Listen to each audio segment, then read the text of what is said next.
Donc bonsoir à ceux qui nous écoutent grâce à la vidéo. Qu'est-ce qui nous empêche de vivre? C'est le thème que j'ai choisi dans les trois petites présentations que je vais faire pour saluer la sortie de mon dernier livre, 3 minutes de philosophie pour redevenir humain.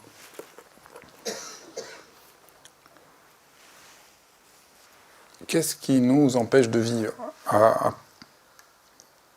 Au fond, ça c'est une question que je trouvais important d'essayer d'explorer. Important d'explorer parce que on a des idées sur ce qui nous empêche de vivre. On a l'impression, et tout ça est tout à fait juste, que ce qui nous empêche de vivre, c'est la situation sociale dans laquelle on vit. Et sa violence, c'est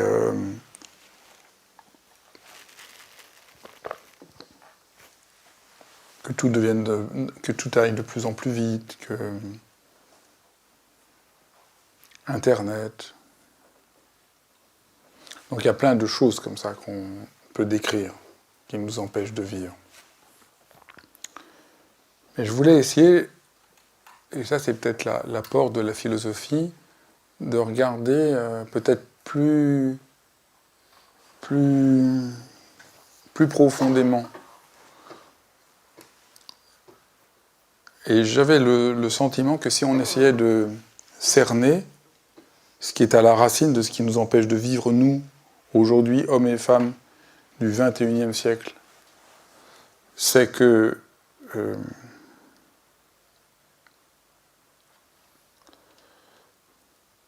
nous devons toujours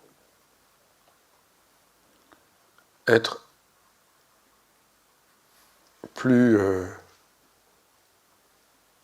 transparents. Et la transparence se manifeste par le fait qu'on doit devenir toujours plus parfait, plus efficace. Il faut qu'on disparaisse sous la figure de ce que nous devons, de ce qu'il nous faut être, dès l'enfance. Il faut qu'on soit très vite, qu'on entre très vite dans une norme. Les normes se sont imposées de manière exponentielle. Quand on compte le nombre de normes, on parle souvent du fait que les lois sont exponentielles. Et que le fait qu'on explique que nul n'est censé ignorer la loi, aujourd'hui plus personne ne peut connaître la loi, c'est impossible. Donc on déjà là dans une contradiction insoluble. En fait, les lois sont qu'un tout petit aspect d'un phénomène beaucoup plus ample, qui sont les normes. Il faut qu'il y ait des normes pour tout. Et chaque jour qui passe, il y a encore plus de normes qui imposent toujours ce que j'appelle une plus grande transparence. Je ne sais pas si vous avez déjà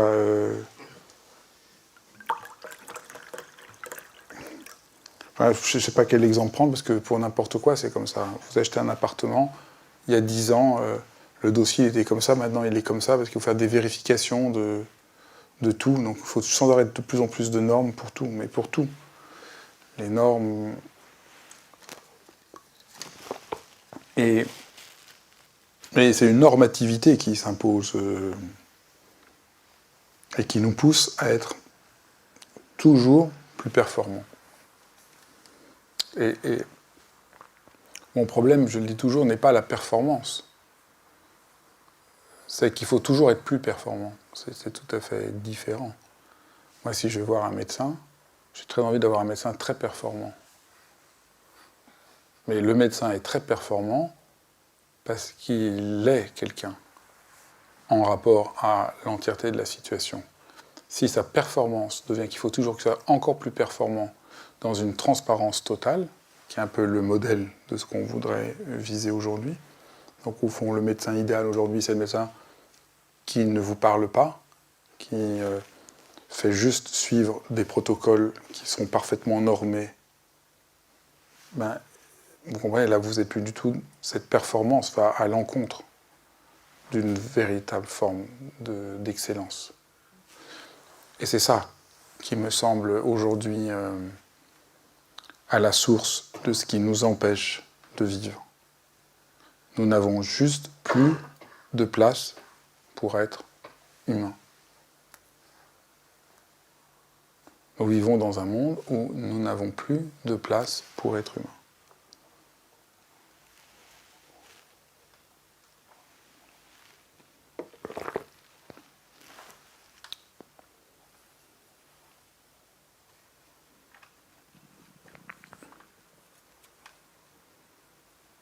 Et c'est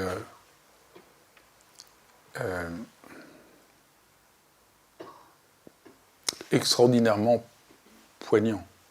Et là, vous avez le cœur du phénomène.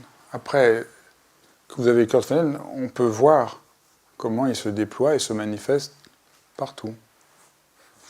Les gens ne se laissent plus dormir, vous avez vu, on dort 20 minutes de moins d'il y a 10 ans.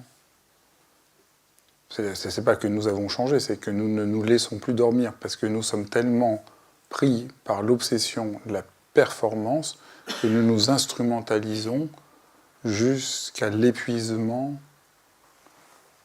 jusqu'au mépris de notre humanité. Oui, c'est des exemples très simples, mais c'est le burn-out. Le burn-out, c'est l'instrumentalisation de soi-même jusqu'à l'effondrement complet de notre propre existence. Mais c'est...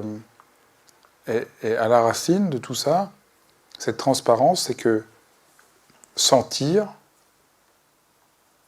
être quelqu'un de singulier, assumer cette singularité, devient pornographique. Par rapport à l'idéal de transparence, d'une efficacité totale, d'un management total de soi comme de tout,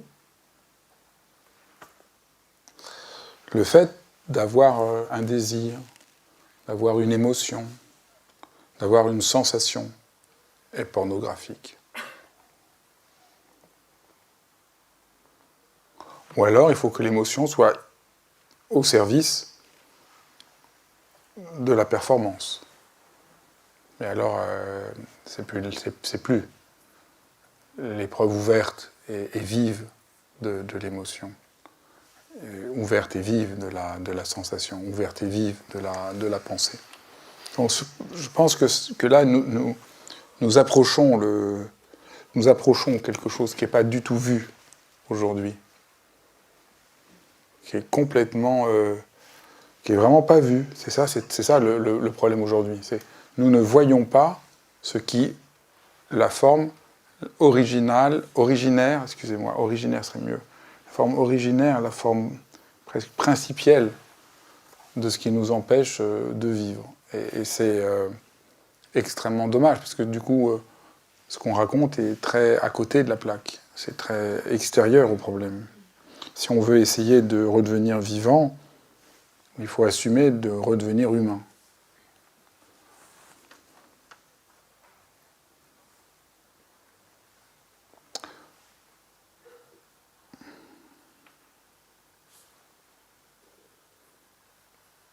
Je crois que c'est ça, là. Je crois que c'est ça qui m'a fait essayer de faire ces textes courts, 3 minutes, chaque fois pour défaire l'étau.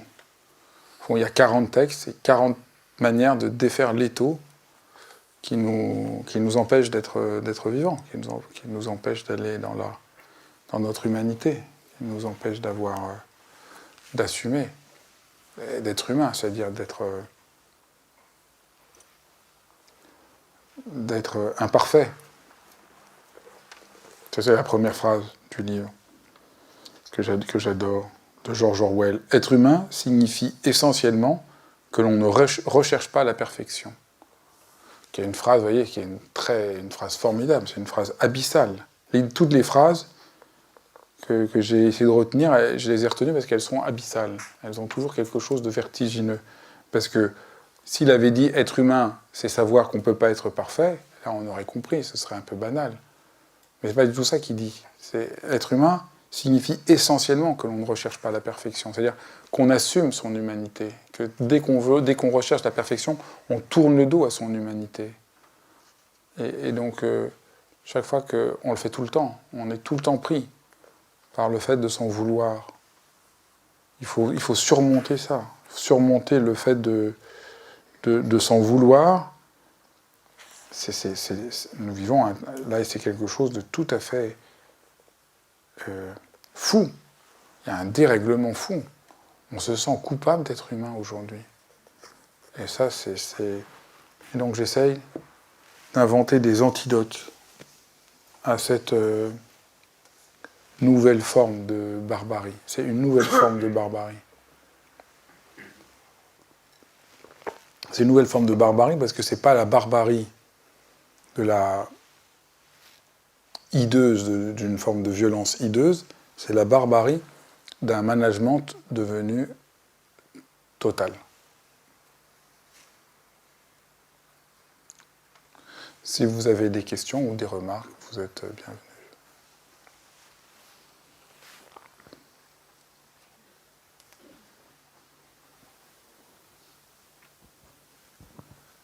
Bonsoir. Quel est ton prénom ? Je m'appelle John. C'est la deuxième fois que je viens. Quand je vous écoute là sur les origines un peu là de ce qui nous rend pas heureux, peut-être, c'est le jugement, je pense. Le jugement, et notre société, elle pousse justement à toujours plus de performance, et ce qui va encore faire un jugement de plus en plus dur. C'est quoi le jugement ? Le jugement qu'on peut avoir envers soi-même, de ne pas correspondre à l'idéal qu'on nous demande. Le jugement, c'est ça, c'est très important. Le jugement, c'est la manière dont nous avons intégré dans notre, je sais pas comment vous dire, dans notre existence, dans notre subjectivité, une norme. Et ça, c'est là le côté que je veux souligner, le côté tout à fait qui n'est pas vu. C'est que nous ne nous en rendons pas compte. Avec les meilleurs sentiments du monde, on a intégré dans le rapport à soi un discours de déshumanisation radicale, qui se manifeste par le jugement, qui se manifeste par la manière dont les gens parlent qu'il faut potentialiser son capital santé, en faisant quand même de la course à pied tous les jours. Potentialiser son capital santé, gérer son stress, tout ça participe de la barbarie abyssale. C'est tout à fait ça, c'est très bien vu, tu as raison, c'est ça la dimension, on pourrait le dire autrement, il y a une dimension idéologique de notre temps, l'idéologie c'est ce qu'on intègre sans s'en rendre compte, le discours qui parle à travers nous, sans nous, et le discours qui parle à travers nous, sans nous, c'est le discours de la performance qui nous fait qu'on est toujours coupable, qu'on est fondamentalement en faute. Ça, c'est tout à fait ça. Il y a un côté, le côté transparent, il ne faut pas être humain, et de l'autre côté, on est toujours en faute, parce qu'on n'est jamais assez performant. Ne serait-ce que parce qu'on dort, et qu'il ne faudrait pas dormir. Parce que quand on dort, on ne consomme pas, et on ne produit pas. Il y avait un auteur qui avait écrit un livre très bien sur le sommeil à l'âge du capitalisme. Je ne sais pas exactement le titre. C'était un très bon livre où il montrait comment, à l'âge du capitalisme de notre temps, le sommeil devient un ennemi qu'il faut essayer de restreindre. Et il a écrit ça il y a une vingtaine d'années ou une quinzaine d'années. Et aujourd'hui, toutes les études le montrent. C'est vrai que c'est très important de voir ça. Ça s'incruste dans notre chair. Ce qui nous empêche de vivre, c'est une idéologie qui est incrustée dans notre chair, qui est incrustée dans nos réflexes, qui est incrustée dans nos habitudes. Et je crois qu'il faut se défendre de ça. Je crois qu'il est absolument essentiel de se défendre de ça. Est-ce qu'il y a une autre question ?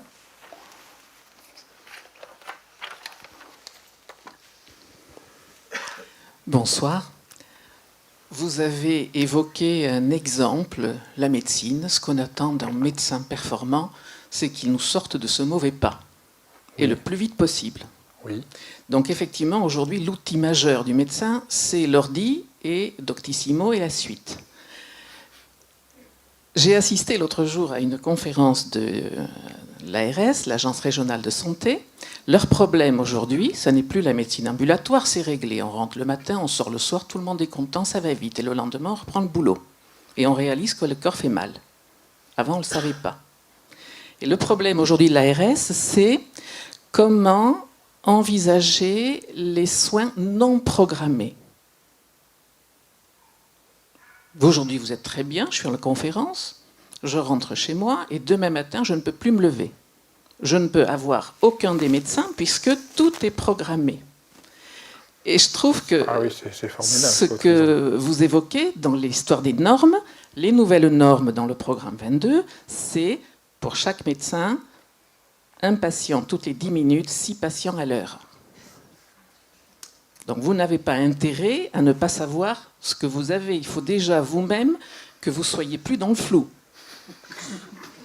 Donc là où vous allez chercher la parole d'un sage qui va vous aider à comprendre ce qui se passe, lui-même ne le peut plus, puisque en 10 minutes, d'abord on ne se déshabille plus, on n'a plus le temps, mais là on a tous les chiffres, c'est programmé, tension, température, pulsation, SAT, tout est OK, vous n'avez même plus besoin de le dire, donc effectivement on médite, pendant qu'on est chez le médecin, on ne parle pas.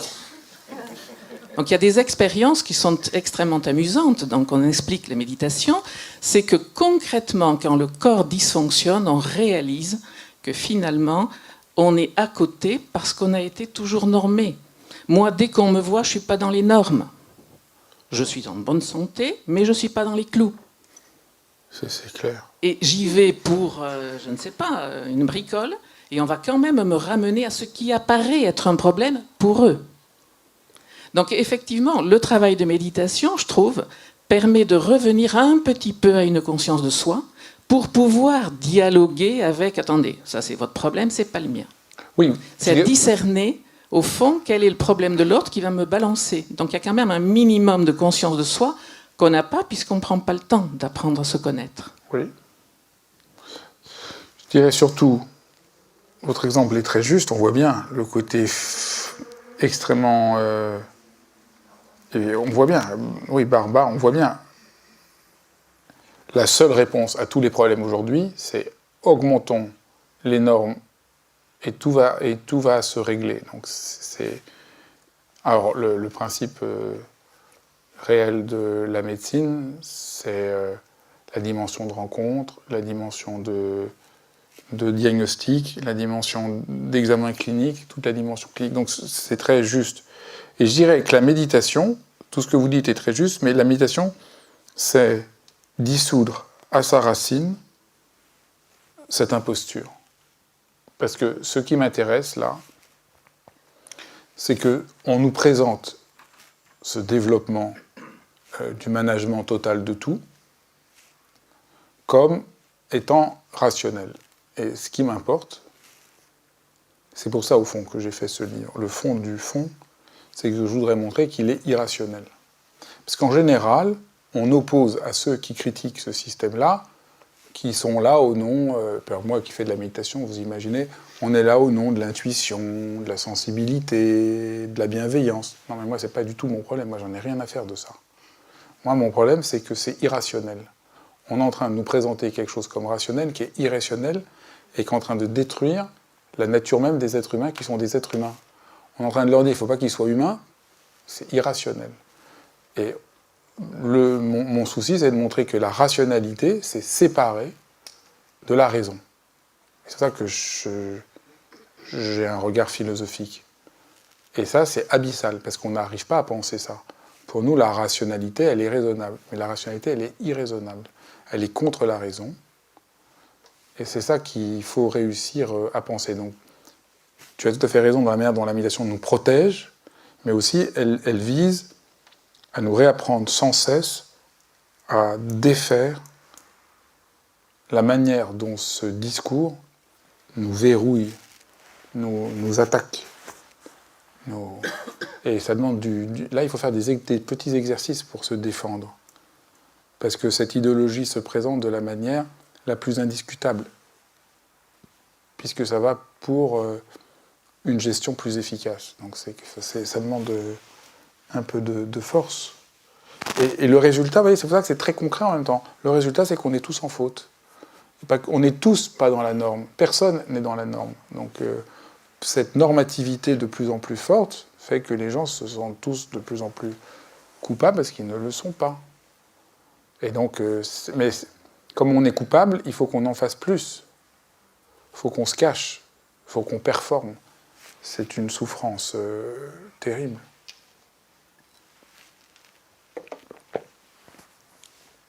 Est-ce qu'il y a une autre question? Une autre remarque?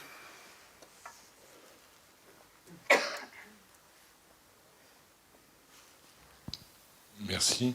Je voulais savoir s'il n'y avait pas un rapport avec notre culture judéo-chrétienne, le sens de la faute. Non. En tout cas, c'est pas une insulte, c'est pas. Non, mais moi je ne pense pas du tout. D'accord.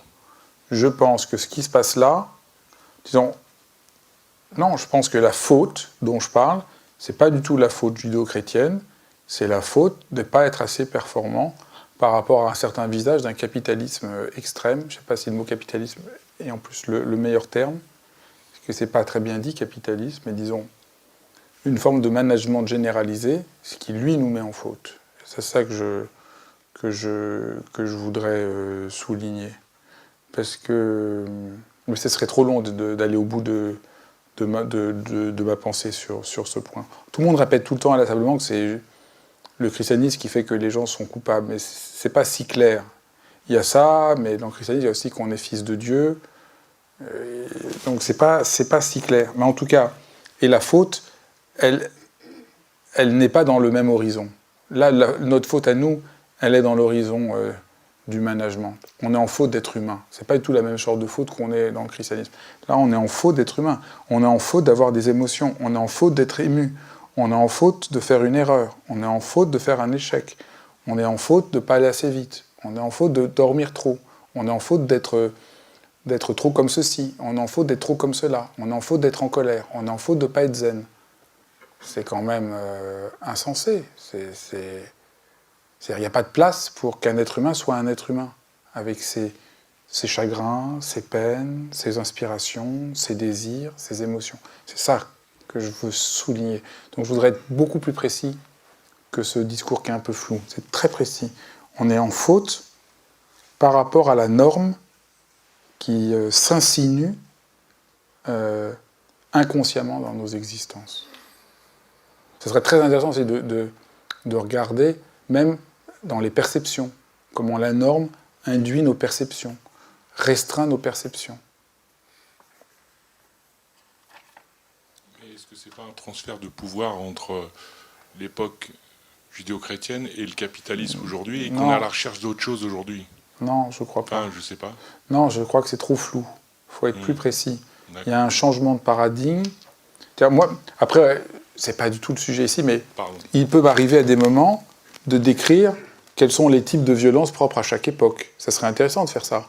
Quel est le type de violence au Moyen-Âge? Quel est le type de violence au XVIIe siècle? Et c'est chaque fois tout à fait différent. Quelle est l'idéologie? Quel est le type de faute qui est à différentes époques?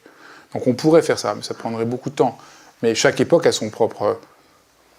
Moi qui suis philosophe, je m'intéresse beaucoup aux penseurs grecs. Socrate décrit déjà une forme de manière dont son temps empêche la vie. Mais nous, c'est très spécifique. Après, on est des êtres humains, donc quand Socrate critique l'inhumanité propre de son temps, on voit bien des échos avec notre monde à nous. Mais il y a quand même une figure centrale, propre à notre temps, et c'est celle-là que j'essaye de décrire. Et que tu as très bien résumé, qui est très très singulier. C'est ça là que je voudrais essayer de montrer. Et le fait qu'on est en faute d'être humain. Ce qui n'est pas exactement la même chose que décrit Socrate.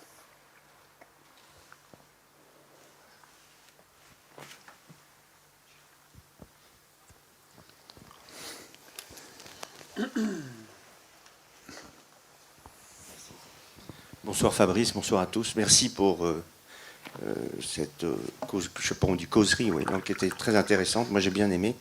Et moi, j'irais même au-delà, parce que c'est pas que la faute. Après la faute, il y a la culpabilité. Et la culpabilité fait des dégâts monstrueux. Les burn-out, les suicides, les choses comme ça.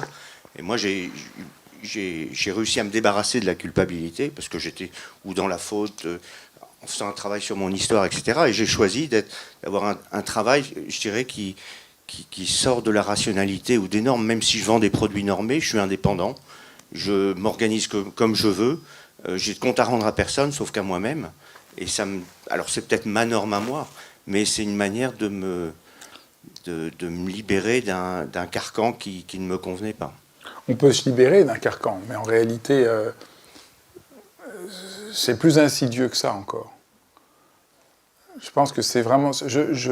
disons, je t'encouragerais à regarder comment insidieusement s'est infiltré ce visage-là. Parce que ce que tu dis, c'est bien, mais c'est externe. C'est juste. On a tous à se débrouiller dans nos vies pour essayer de voir par où on peut sauvegarder quelque chose de notre humanité. Et heureusement, on y arrive tous. Donc tu racontes ton chemin, on pourrait tous raconter notre chemin. Mais je trouve que ça vaut la peine de regarder qu'on ne peut pas ne pas respirer l'atmosphère dans laquelle on vit.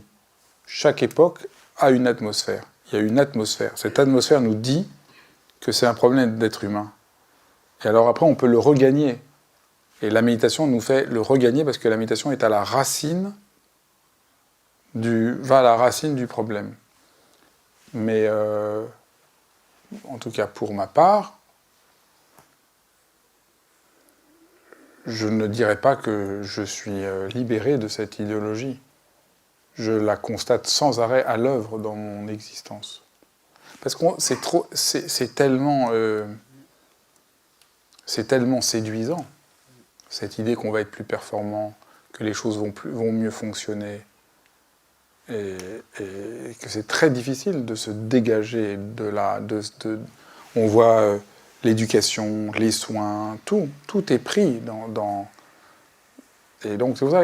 Et ce qui m'intéresse de montrer, c'est comment chaque fois qu'on médite, on défait cette croyance qui s'est infiltrée en nous. On s'autorise à être humain. Et on se réautorise, on redécouvre l'extraordinaire fécondité de s'autoriser à être humain. Et c'est toujours étonnant. Parce que ce que je veux déplacer de ce que tu dis,